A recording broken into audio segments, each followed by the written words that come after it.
Rage on that beat, going crazy. Rage on that beat, going crazy.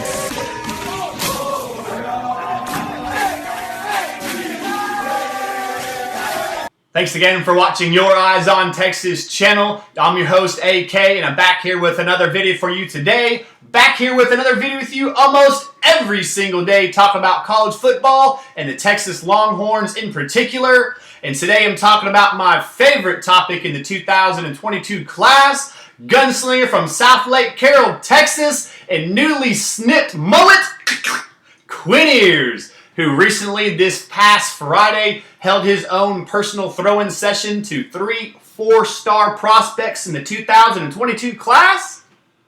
It's one of the things I like about this man. He is taking his recruiting into his own hands. He is getting himself a great group of talented 4- and 5-star receivers, hopefully. He is hopefully going to get a group of big, strong, powerful offensive linemen to help fill out and keep him upright and help out with the running game. That's one of the things that is a big time, comes in your favor when you get one of these big time prospects, especially at the quarterback position to commit, is that they are going to recruit and gather other great players amongst them. Because other great players, well, they want to be amongst other great players because, as we know, iron sharpens iron, and these competitive players, they get much better whenever they are around another group of competitive players. So let's talk about this group of 3 4-star recruits in the 2022 class. First one is going to be an already commit. We're talking about Faizon Wilson, the only other recruit committed in the 2022 class out of Dallas, Lancaster, who plays his ball for the 7-on-7 team, The Grind.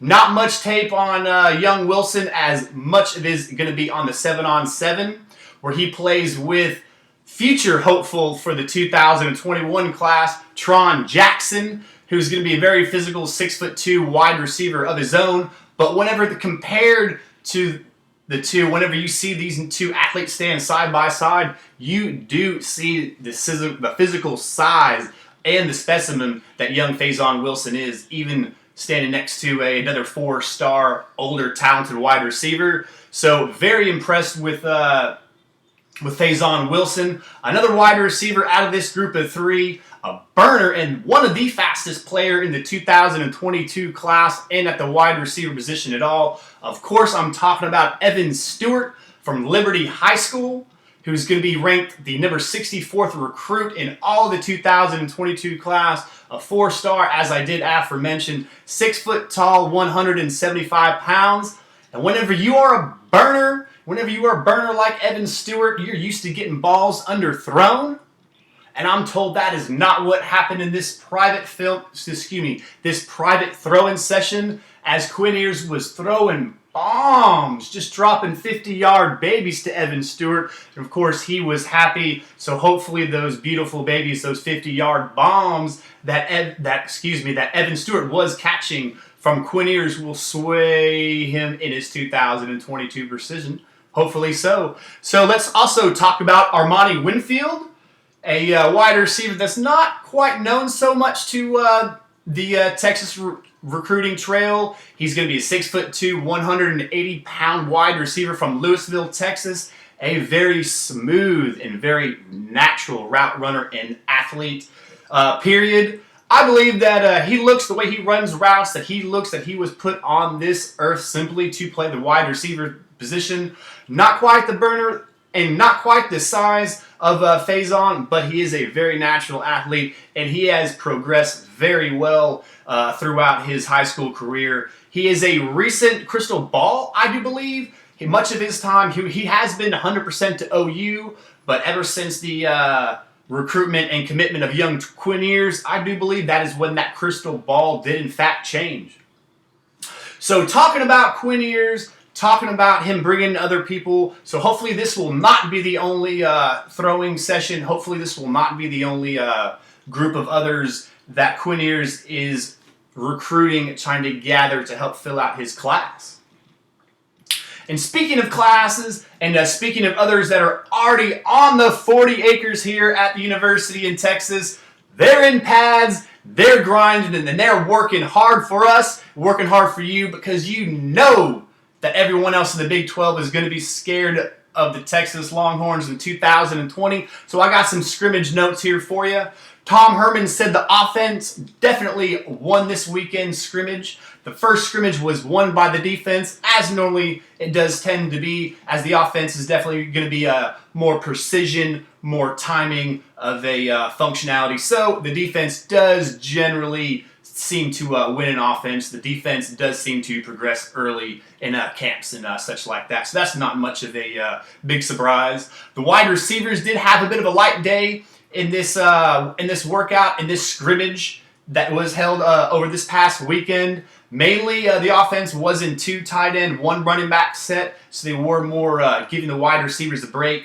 They've been kind of sort of dinged up. As we do know, we did lose freshman, let's say freshman phenom, because everybody said that he was the best wide receiver on the 40 this summer. Of course, I'm talking about Troy O, the 4-star wide recruit in the 2020 class, who was going to be a player and was definitely going to see some time as a freshman. He tore his ACL, so he is done for this season. So unfortunately for him and unfortunately for Texas, we're just going to have to move out. So since the wide receivers were dinged up, we did spend most of our time in the 2 wide receiver, 1 running back set. But that's all right, because that gave us time to look at our wide receivers and kind of sort of think what look at the tight ends and see what the tight ends are going to be like underneath this Mike Yurich offense. Because that is one of the things I did wonder about. Because if you go out and look at his time at OK State, there wasn't much time spent at the tight end position. Not many balls thrown, not much production, and Blake Jarwin was the only player to really come from the Dallas Cowboys, and really it was a very good job that their staff even found him based on the very low production out of Mike Yurich's offense in OK State. So let's talk about those tight ends. Let's talk about them. So without a doubt, the starter is going to be Cade Brewer. He's going to be a senior, more of a natural inline tight end. He can go out and catch some passes. He's going to be a great athlete. Did have some good production for us in the 2019 season. Backing him up is going to be Jared Wiley. He's going to be a sophomore, 6'7", another big boy, inline tight end, 254 pounds. He appeared in 12 games and got 2 starts in 2019, so a little bit of production. He has seen the field some, but definitely not near the experience that the senior Cade Brewer is going to be. So let's talk about Malcolm Epps, who I kind of sort of thought that he would just be more of a big body, more than a traditional tight end, and that's kind of sort of looking that is what the case is going to be.